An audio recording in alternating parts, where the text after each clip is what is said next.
If A.J. Brown isn't there, I think it hurts Saquon too. If Ricky Pearsall can stay healthy and get into the season, even if Juwan Jennings ends up figuring things out, I think Ricky Pearsall could be the steal at wide receiver. So I think with a healthy Stafford, I actually like Nacua this season. It's just that a back injury to a quarterback who's nearly my age, that's not good. There's maybe 8 to 10 guys that I think that are worth drafting that high in the first 2 rounds. Joe Mixon, sidelined already. This has got to be frustrating. Returned to practice yesterday, Mike. Oh, perfect. A lot of injuries already, Tony. I'm going to read some of them. And from a fantasy football perspective, let's just kind of talk about how some of these are going to shake things up in our draft that we have coming up here in about a week or so, or a week and a half. So here's some of the main ones for fantasy football. Jordan Love, obviously, we already mentioned. Justin Fields had a toe, but he's back out there. Justin Jefferson, hamstring. That one is still being dealt with. I think he's going to be ready for week 1, but you still don't want him to be missing practice with his new quarterback. And on the flip side, with the Bears that we didn't talk about, their cornerback's out. So whoever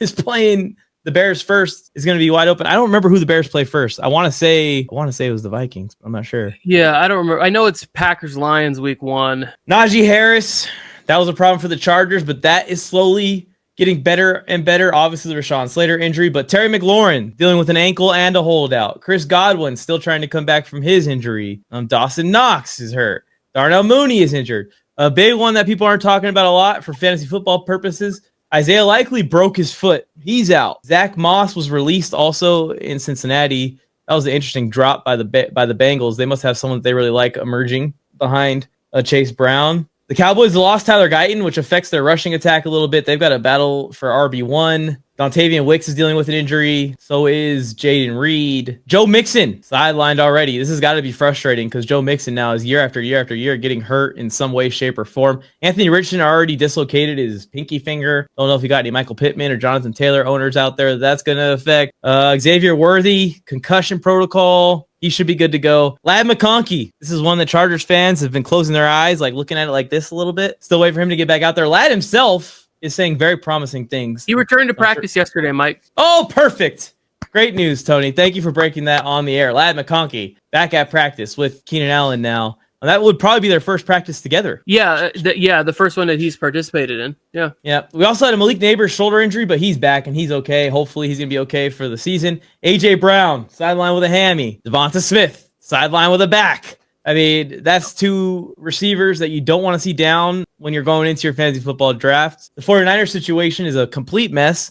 Juwan Jennings has a calf strains holding out. Brandon Ayuk isn't going to be ready for week 1. Ricky Pearsall's been in and out of practice this whole entire camp, so that's something to watch. Here's another one that I hate to see. Kenneth Walker, ankle and foot injury, so he's already dealing with something, a guy that's been notorious for injuries. Tajay Spears also kind of opening the door there in Tennessee for someone to step in there eventually. But that's the main meat of the list, unless some other news has broken that I have not seen. Landon Dickerson also went down with a knee injury. I think he has to have like a minor procedure that's going to be putting his status in question. The Eagles have a bunch of injuries for that game against the Cowboys. I'm going to ask this straight up. Out of all the injuries that you've seen, which one either scares you the most about a star player, or injury to a teammate that's going to affect a star player to a point that maybe you aren't drafting them in round 1 or 2 anymore? So I would attack this from the way of like, if I'm using top 2 or 3 round draft capital, right? So it's going to be those guys like Justin Jefferson, A.J. Brown, Malik Neighbors, Ladd McConkey. I think the one that scares me the most is probably Malik Neighbors, because it's not just whatever was listed there. He's made several comments about his toe, right? Like it's like, oh, I might have to get toe surgery or in the off season, that the toe's been quite messed up. That's one where it's like, at a certain point, does the owner just say like, hey, the season's not going the way we want it to, shut it down? Because the Giants, while I think they're going to be better than people are giving them credit for, they have a really tough schedule. Like their first 8 weeks, no joke. And then it doesn't get much easier after that. And it definitely ends difficult too. You got a lot of divisional games there. So like Malik Neighbors, I would say, is a little worrisome to me. I'm hoping that the Justin Jefferson stuff is mostly out of caution. So I would say like those 2 are the ones where it's like, because I think Malik Neighbors and Justin Jefferson are like first round, end of, like middle of the second for the latest at Malik Neighbors. I'm probably, leaning towards like, maybe drafting the running back that I like the best, maybe drafting like Bijan Robinson in the first round and then going like trying to get Drake London or Nico Collins or something like that, as like the wide receiver one on my team, as opposed to some of those players at the top. Yeah, and Malik Neighbors already was carrying a lot of risk with him before this. He obviously has as much upside as any wide receiver in the league. You are dealing with an interesting QB situation, an interesting team that I think could be a run first, play defense style. Might change it up a little bit. It might not be as perfect for Neighbors as it needs to be for him to reach his ADP. For me, it's AJ Brown. And it's because it affects everyone there, and Devonta Smith too. But it affects everyone in that offense in a sense that if A.J. Brown isn't there, I think it hurts Saquon too and his value each week. I think you're able to load the boxes a lot more versus an offense that's down A.J. Brown, and if Devonta Smith is missing. So I think A.J. Brown's the biggest one for me. Yeah, like I said, any of those wide receivers that you would be drafting up in that area.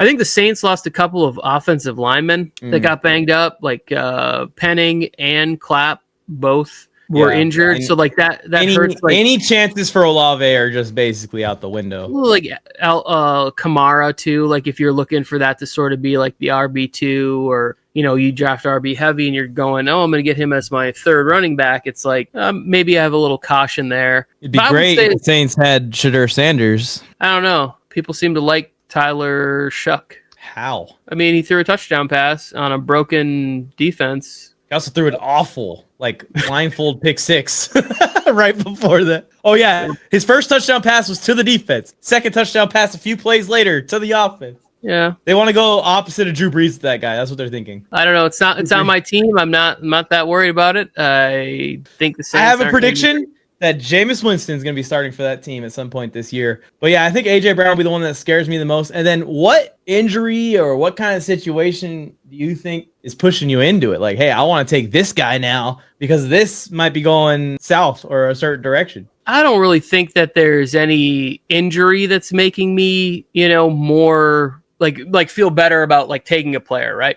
Because I don't know when the other guy is going to come back. And if it's a big name player, they're going to be trying to work that guy back into the offense ahead of them anyways, right? So like for me, it's like which guys escaped the preseason mostly healthy. They didn't really show up on the injury reports or whatever. I do kind of factor that in when I'm drafting, especially in the first couple of rounds. So it's like, I don't know that there's like Joe Mixon, for example, like which one of those running backs are you looking at? That's what I was about to say. Like, I'm not spot right there. I'm not really looking in that direction. So it's like, I will say that maybe the Jordan Love thumb injury might make me want, might make me wait on Packers wide receivers a round or two later. Like if I am looking at Watson, Reed, Golden, Dobbs, like if I'm looking at any of those players, it might just be like, I'd rather go elsewhere. I'd rather look at like Jalen Coker or Xavier Legette in the later rounds than draft in that spot. My whole premise for this question is basically around one player that I have circled 10 times and then starred 10 times. And it's George Kittle also, because I think the tight end market is heating up in fantasy football, and George Kittle is still a great option with what's going on in San Francisco in the receiving game. But the big one, if Ricky Pearsall can stay healthy and get into the season, even if Juwan Jennings ends up figuring things out, I think Ricky Pearsall could be the steal at wide receiver in fantasy football this year. I think that he could end up stepping into the shoes that they want Brandon Ayuk to step into. And Brandon Ayuk just never gets that spot back, even if he does get healthy as the season rolls on. The guy has as much talent as any of the wide receivers he was drafted around, but he's in such a consistent offense that's going to get him wide open. And we already started to see Shanahan get him wide open last year. I think he could be a breakout receiver this year for a team that they want breakout receivers at. I agree with that. I mean, one that I wasn't really thinking another about. one, sorry to cut you off. Emeka Ibuka is another one. If Chris Godwin isn't ready or Chris Godwin's easing his way back in,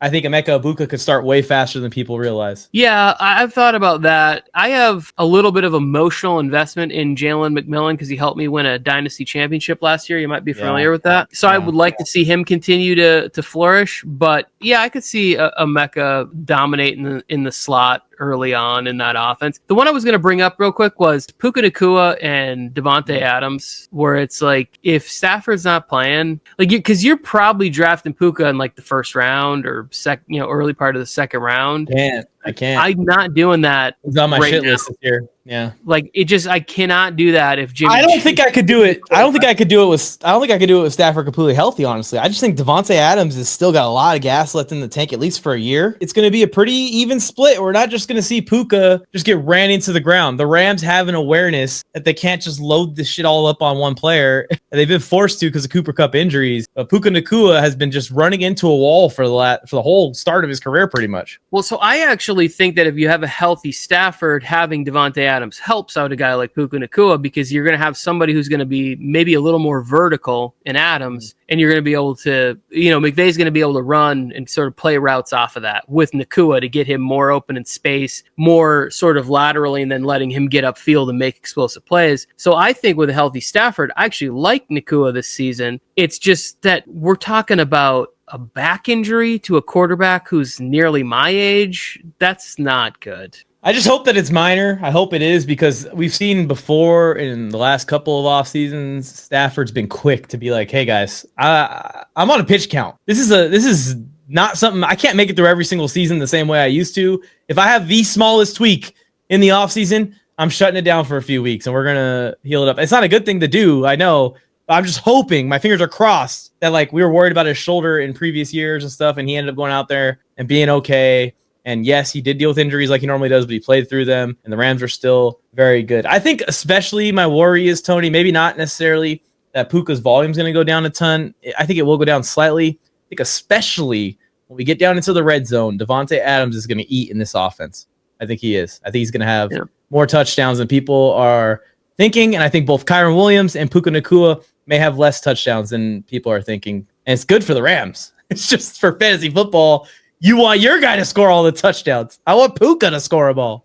I want Blake Corum to score some touchdowns. Yeah, where the hell is Blake Corum? What do you think about Kenneth Walker? Have you heard anything on him? I haven't really. The better running back might be Charbonnet, unfortunately. And if Kenneth Walker is going to deal with injuries more, they're just going to go to 26 permanently. So I don't think Charbonnet is anywhere near like Kenneth Walker's level as a running back in the NFL. I think he could be there. I just don't see it. I mean, Charbonnet had the chances before when Walker's been out, and he's never seized any kind of thing. And when Walker's healthy, he's one of the most explosive backs in football. Like, Charbonnet is a good football player, right? But I think that Kenneth Walker is the kind of player that, when healthy, which he's battled a lot of injuries, like that you have to factor that in. I probably wouldn't be drafting him until like the fourth, fifth round anyways. So like I'd be willing to take a shot depending on how my roster looks. If I have no running backs or one running back, like I'd take a shot that he's going to be. I don't know, Tony. Charbonnet had 1,000 yards last year in 6 games.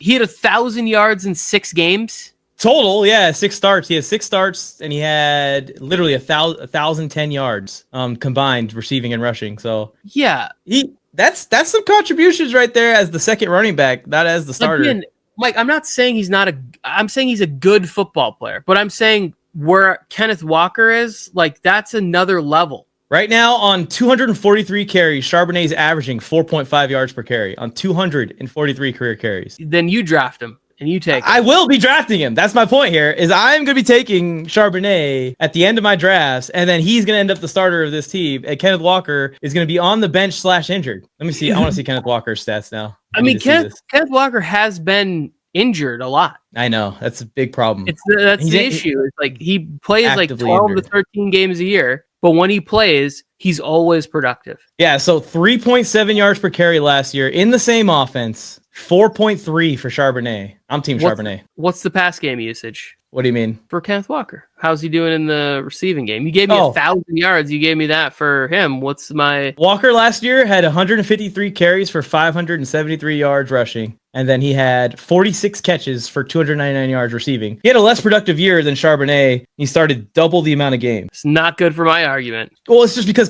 even these games where Kenneth Walker's starting, he's not making it to the fourth quarter. No. There's multiple games in there where he's marked as a starter, but he's not getting through the game. It's unfortunate. Yeah, but like the year before, or the couple years before that, Kenneth Walker has shown you what his ceiling is, and I just think that is I think it's a higher ceiling, and I'm going to draft for that. Yeah, well, we'll see. We could be opposites on this one. There's another one that we were opposites on. Which one was it? My brain is breaking. There was one I was like, well, good. Oh, the Cowboys situation. I think Miles Sanders is going to start the year off, and then eventually Jadon Blue. And you think Javonte Williams all the way, right? Well, I think Miles Sanders is already dealing with injuries, and great. Every report that I read was Javonte Williams has been running with the ones for like 2 weeks in a row. So I literally was there in person less than 2 weeks ago, and Javonte wasn't running with the ones. Jadon Blue was running with the ones. I'm just telling you what I read, that when Williams has been practicing, he's been running with the ones. And I have videos. I have video evidence. I have nothing. I'm not saying the reports that I read are 100% accurate. Well, I think Jadon Blue's, his ADP is moving up too much already, where you're like waiting for the third string running back to get in there.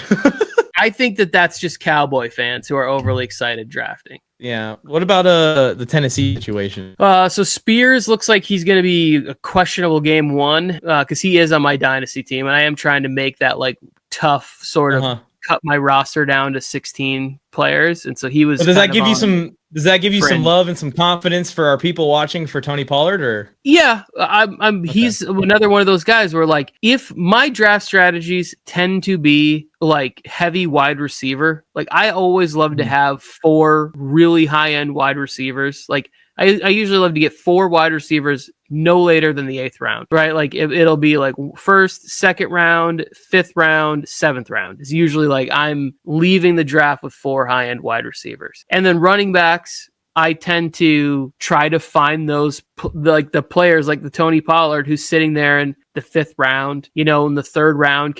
Who can I get there? And that's how I tend to build out my rosters. I go for high volume. Yeah. I think what I want to do this year is I want to have like 2 really good backs, but that's probably it. And just pray that they could stay healthy or get their handcuffs. I tend to be pretty active with running backs. I keep a slot or 2 on the roster where I try to go a week ahead of time. I see somebody pop up on injury report, I go ahead and grab the backup to that player just the Sunday morning before, and that's just the one sort of rotating spot on my roster. And I'll have like throughout the season, I'll probably have 10 or 11 different sort of bottom of the roster running backs on a roster, and that guy. And I'm just trying to predict when that person might get some more volume. But I just think that we've gone so far with these offenses going to a committee where there's maybe 8 to 10 guys that I think that are worth drafting that high and in the first 2 rounds. And I'm usually going to lean wide receiver in those. And anytime that there's a decision, it's close. If you're telling me at the end of the first round that Justin Jefferson's still available and I have, I don't know who would be a running back towards the back end of the first round, Bijan, or I don't know where Bijan's going, but like at pick 10, you can get Jahmyr Gibbs or Justin Jefferson. I'd probably lean Justin Jefferson. Yeah. Like it's just how I'd draft. Okay. So at receiver, you would take Jamar Chase, number 1 overall, right? Yeah. He's, if I get the number 1 overall pick, I'm drafting Jamar Chase this year. RB, who'd you take first as the RB1 this year? Whew. I think we're thinking the same person. Let's see.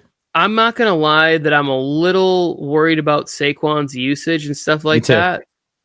For me, the first running back I would take would probably be Bijan Robinson. Same. Tony, let's go. Let's get the first and second pick. You could take Chase, and then I'll take Robinson right after you. Well, we can rig that. We do have a draft coming up. We can make sure. That's what I was about to say. We do have a draft coming up, by the way. We're going to be making a YouTube video, so make sure you have notifications turned on. We're making short content. Me and Tony are hosting a live in-person draft with some of our buddies. Some are content creators. Some are not. It's just going to be an annual thing. An annual thing that's brought to the channel. We'll make fantasy content about it, and it is being sponsored by Trophy Smack. It's a good time to bring the bell out, huh? There you go. The league is called Rob NFLmike. Steal NFLmike's money. But the league is called TBD, to be determined. But yeah, Trophy Smack sponsoring it. They provided the trophies and the draft board, and RotoWire is providing the draft kits. So all of the competitors don't know this yet, and Tony's about to find out right now. That is the only fantasy football help that you are allowed to use in this draft is RotoWire. So we're gonna be getting all the fantasy football advice at rotowire.com. I'm also going to play the ad for RotoWire in here. So editor, please play the ad here. If I have not sent you the ad yet, ask me for the ad. But I can't wait for this fantasy football draft. I appreciate you for helping me host it. Yeah.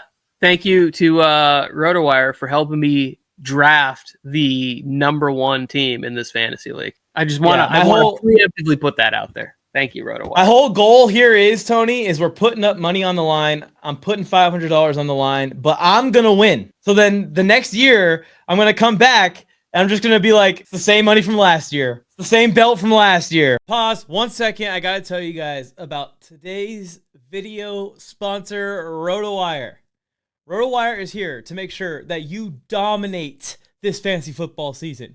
As you could tell on the website, there are plenty of kits for you guys to use for all forms of fantasy sports, including basketball, baseball, any of that. But I want to show you guys is the Sync Your League tool. Once you have your account set up with promo code NFLmike for a discount, you can go ahead and select which app I should say, your league is in, and you can add it from here. So I'm going to add my Road to Civilianship. This is my personal league with my military buddies that I have. It's a dynasty league. They're syncing it right now. You can go ahead and right here you can see it confirms that you got the right team, got the right settings, everything's set up. Just hit save and boom. Now we can go into this league dashboard here on RotoWire. And once you get to the dashboard, look at this. This is customized for your team. So this is the top news about my players only. We have Dak on this squad, Ramondre Stevenson, already dealing with a small injury. Hollywood Brown dealing with a light injury, won't play in the preseason action, but during the season, you can see how this could be helpful. And even go down here, just like an NFL team, you can have an injury report for your fantasy team, personalized. So these are the only 3 injuries we got on the whole roster right here. You can see the roster right below it. This is a dynasty league. Let me move myself here so you guys can see the roster. We got a squad, but we do have some work to do on this dynasty team. Trey McBride could be a tight end 1, tight end 2 type of guy. TJ Hawkinson's in that category with the tight ends too, so we're good at that position. We got receivers on receivers. I got Xavier Worthy, who has a chance to break out over Rashee Rice or just be that deep threat to open up Rashee Rice and feast off of teams who try to stop Rashee Rice in the intermediate range. I love Khalil Shakur's upside this year. Xavier Legette, not as much with the Tedero McMillan draft pick. He might be someone that we cut from this team when we do the keepers. You guys know what a CeeDee Lamb fan I am. I just traded Jahmyr Gibbs and the 4th overall pick for Jamar Chase. Hopefully Jamar Chase stays healthy and that works out for me. We already saw Ramondre Stevenson in some of the news that we talked about. I have Christian McCaffrey. That's another one. I'm going to ride this one till the wheels fall off with CMC unless someone offers me an offer I cannot refuse. The custom waiver wire is also here. Obviously, we haven't done our draft yet, so I can't really look at this too much and do anything. But it shows my roster, it shows my needs, and then it'll show you who's available and even give you some add and drop suggestions if you wanted to add and drop players. The fact that it's all customized to your league is awesome. There's stuff like a cheat sheet here that you could use. It's got all the ranking, and you could compare it to your team, or you could compare it to your personalized draft. It's going to change up the rankings a little bit for your league's rules. It's just endless, man. This thing comes in handy all season long, too, because of that injury report. I think that is one of the coolest features of all fantasy football tools that I've seen, that it gives you a custom injury report every week that you can set notifications to send to your phone. But also, you could get your optimal lineup set here. So this will show you what your projected points are, and this is separate from Sleeper's projections. This is different projections that RotoWire puts together. That might be a little bit more accurate than Sleeper's projections. And you could see here, you could compare it 1 for 1. What's your options here in your lineup? Here's your bench. Here's your starters. Let's set this thing for each week with it all on the table. No confusions here. I love it, man. This thing is awesome. They got power rankings too. You can see your league's power rankings, positional breakdowns. There's a bunch of draft analysis. We could sit here and go through it all day, but I want to get you guys back to the podcast. So the trade that I just did, let's analyze it real quick in RotoWire. I can't put draft picks in here. Or that would be sick if you could add draft picks. Maybe this is a shout out to RotoWire. Add draft picks if you guys are watching this to this trade analyzer. But we traded Jahmyr Gibbs and the 4th overall pick in a dynasty draft.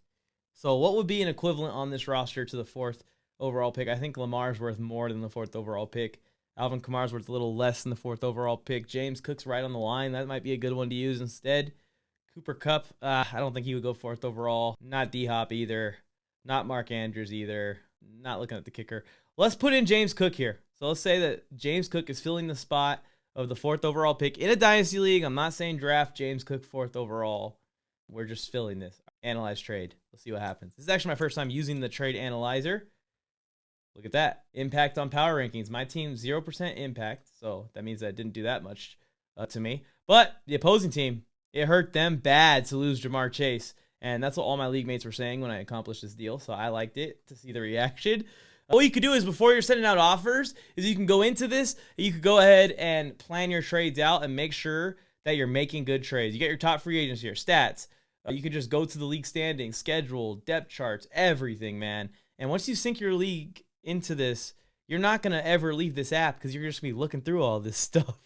I'm going to get you guys back to the podcast or the podcast clip that you're watching. But again, huge shout out to today's video sponsors, RotoWire. Thank you guys for providing me with a fantasy football tool that I could really use all year round, not just for my draft. You guys know I've made the fantasy draft kits before. This is my fantasy draft kit on steroids, on PEDs. So please go check it out. The link's in the description. You guys can also go to rotowire.com and just use promo code NFLmike when you sign up, and you will get a exclusive discount. And enjoy it, guys. Send me some of your mock drafts. Let me know if you want me to grade some of your teams. Let me know how you guys enjoy RotoWire in the comment section below, or you guys can DM me on Instagram at the NFLmike. It's the same money from last year. It's the same belt from last year. It's back. I brought it back. Well, in year 2, it's gonna have to get bigger. You're gonna have to double or nothing. You're gonna have to. Okay. Don't bring that stuff up. Don't bring pot. that stuff up. I know you like this channel. I know you like football. Please like the video before you forget. Subscribe to the channel. I don't know what you're doing if you aren't subscribed to the channel already. Again, thank you for joining me here today, Tony, and working through the technical difficulties with me. What's gonna happen with all these injuries? I don't know, but I guess sooner rather than later, the ball definitely won't lie. What? Yeah, let's get it hype. Kicking it off with NFLmike. Yeah, get ready to ride. You know that numbers and ball don't lie. It takes talent. Yeah, you gotta have love for the game. Super Bowl to Hall of Fame. Touchdown, I hope that you got your head in the game. From the field to the microphone, he turns up when the mic is on. Let's work now. Bring that energy before the first down. What up,